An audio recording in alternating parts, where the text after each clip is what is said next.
করে করে আমরা আমাদের নেতার আগমনটা আমরা কিভাবে করব সেটাও বলা হবে এবং আমাদের ম্যাডাম যেহেতু অসুস্থ ওনার জন্য আমরা একটু দোয়া করব। তো মূলত আজকে আমাদের দোয়া এবং আগামী কালকে আমাদের নেতা আসবে, আমরা কিভাবে তাকে করব সেই জন্য আমরা আপনাদেরকে ডেকেছিলাম। তো আপনাদের আমরা পরে দিব, কারো যদি মোটামুটি হাজি সাহেব কালকে বিকেলে ঢুকবেন, ওই যে রামেশ্বর মাঠে একটা ফাইনাল খেলা আছে, ক্রিকেট খেলা, ওই ক্রিকেট খেলা মাঠে আসবে, আমরা তাকে কিভাবে নিয়ে আসব এই জন্য আমরা ডেকেছি। তো আপনাদের যদি কোনো মতামত থাকে, কারো যদি কোথাও গণসংযোগ করতে চান বিকাল সন্ধ্যার পর থেকে, তাহলে সেই ব্যাপারগুলো আপনারা কেউ বলতে পারেন। আমরা সময় সুযোগ সমন্বয় করে যেখানে আমরা 10টা পর্যন্ত এসারের পর পর্যন্ত গণসংযোগ করে নেতা আনোয়ার ভাই, কামাল চাচা আরও উপস্থিত আছেন, বিএনপির বিভিন্ন নেতৃবৃন্দ নেতাবৃন্দ, সকলের প্রতি আমার আন্তরিক সালাম। আসসালামু আলাইকুম রহমতুল্লাহ। যিনি দেশকে অক্লান্তভাবে ভালোবেসেছে তিনি আর কেউ না, তিনি আমাদের প্রধানমন্ত্রী, প্রাক্তন প্রধানমন্ত্রী বেগম খালেদা জিয়া। তিনি দেশের জন্য নিরলসভাবে কাজ করেছে। তার আজ এই ক্রান্তি লগ্নে তিনি আজ অসুস্থ হয়ে মেডিকেলের আইসিইউতে ভর্তি। আমরা মন থেকে প্রাণ খুলে আল্লাহর দরবারে তার কাছে সুস্থতার জন্য দোয়া চাইবো। ইনশাআল্লাহ আল্লাহ যেন দ্রুত তাকে সুস্থতা দান করে এবং সুস্থ শরীরে আমাদের মাঝে ফিরে আসে এবং আবার যেন তিনি দেশের সেবা করতে পারে, দেশের মাটি ও মানুষের সেবা করতে পারে, আপনাদের পাশে থাকতে পারে, এই আশাবাদ ব্যক্ত করে আমি আমার সংক্ষিপ্ত বক্তব্য শেষ করছি। আসসালামু আলাইকুম রহমতুল্লাহ।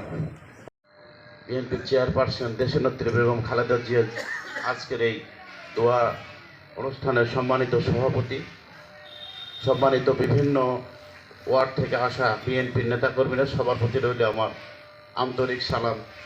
আসসালামু আলাইকুম। আসলে আমাদের নেত্রী বেগম খালেদা জিয়ার গুণকীর্তন করে আমরা শেষ করতে পারবো না।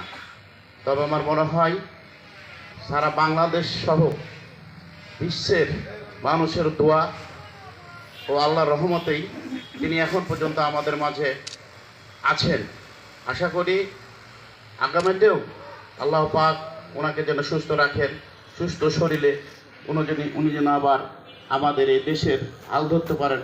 এবং উপস্থিত আছেন আমাদের সাবেক উপজেলা চেয়ারম্যান জনাব মোহাম্মদ আনোয়ার ভাই ও আজ ভোলা থানার 36টা ওয়ার্ড থেকে আসা আমাদের নেতাকর্মী, সকলকে আমরা আন্তরিক সালাম। আসসালামু আলাইকুম। আসলে আজকে বক্তব্য দেওয়ার বিষয় না, আসল বিষয় হলো আমাদের দোয়া করা, দোয়া ও কালকে যে হাই সাহেব আছে এটা একটা শিডিউল তৈরি করা।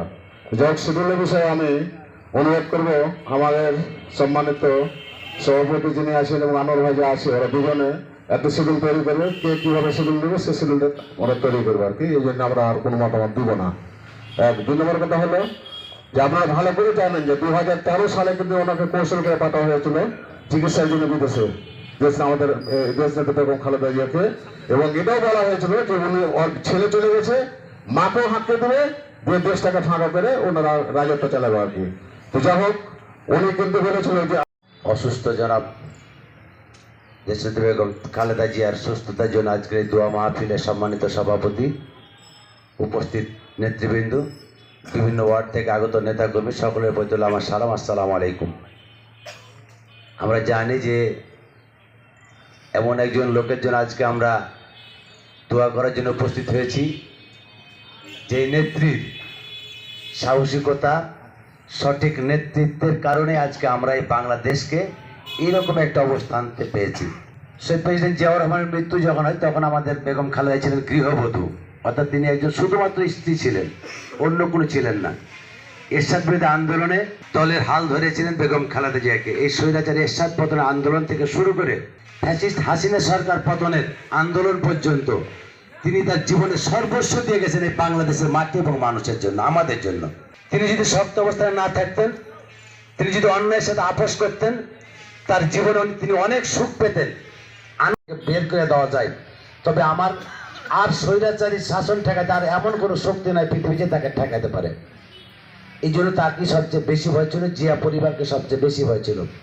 তিনি জাননি, তাকে মিথ্যা একটা মামলায় ফাঁসানো হয়েছে, মিথ্যা জেল দিয়ে তাকে জেলখানাতেও তাকে বিভিন্নভাবে মানসিক শারীরিক টর্চার করা হয়েছে। এমনও কথিত আছে যে তার খাবারে বিষ দিয়ে তাকে শেষ করে দিতে চেয়েছিল। তিনি অসুস্থ হয়ে যায়, তিনি মৃত্যু পথযাত্রী, তখন তাকে জেলখানা থেকে মেডিকেলে ভর্তি আনা হয়। মেডিকেলে চিকিৎসা, কারণ হাসিনা জানতো যদি মেডিকেলে জেলখানায় শেখ হাসিনা বেগম খালেদা জিয়া মারা যায় তাহলে এর দায় কিন্তু তাকে নিতে হবে। এই জন্য তিনি ভয়ে মেডিকেলে নিয়ে এসেছিলেন। সেখানে এই জনতা, ছাত্র জনতার অভ্যুত্থানের মাধ্যমে হাসিনার পতনের পর আল্লাহর দয়ায় এবং আমাদের দোয়ায় তিনি মুক্ত হয়েছেন। কিন্তু তার যে জেল জীবনে যে অত্যাচার, নির্যাতন, নিপীড়ন, এইগুলো তার শরীরে বয়ে বেড়াচ্ছে। স্বাধীনতার ঘোষক ছিলেন, তিনি যুদ্ধ করেছিলেন, দেশ স্বাধীন করেছিলেন, দেশের দায়িত্ব পালন করেছিলেন। উনি যে কোনোভাবে শহীদ হওয়ার পর তারপরে আমাদের এই নেত্রী দেশের হাল ধরেছিলেন, দেশের জাতিকে বাঁচানোর জন্য তার জীবন শেষ করে দিয়েছেন। এই ফ্যামিলিটার পাওয়ার কিছু নাই, ফ্যামিলি ধ্বংস হয়ে গেছে শুধু ওই দেশের জন্য, জাতির জন্য, এই পার্টির জন্য। আমাদের করার কিছু নাই, আমাদের দোয়া ছাড়ার কিছু নাই। ওনাদের শুধু সম্মান, এই সম্মান আমরা কতটুকু দিতে পেরেছি, ভবিষ্যতে আমরা কতটুকু দিতে পারবো, ভবিষ্যতের জন্য আমরা ওনাকে আল্লাহর কাছে ওনার জন্য দোয়া করবো এবং উনি যেন সুস্থ হয়ে দেশে আসেন, প্রধানমন্ত্রী হিসাবে দেখতে পাই, এইটুকু আমরা, এই জন্য আমরা দোয়া করবো। একটি মা যখন তার অনেক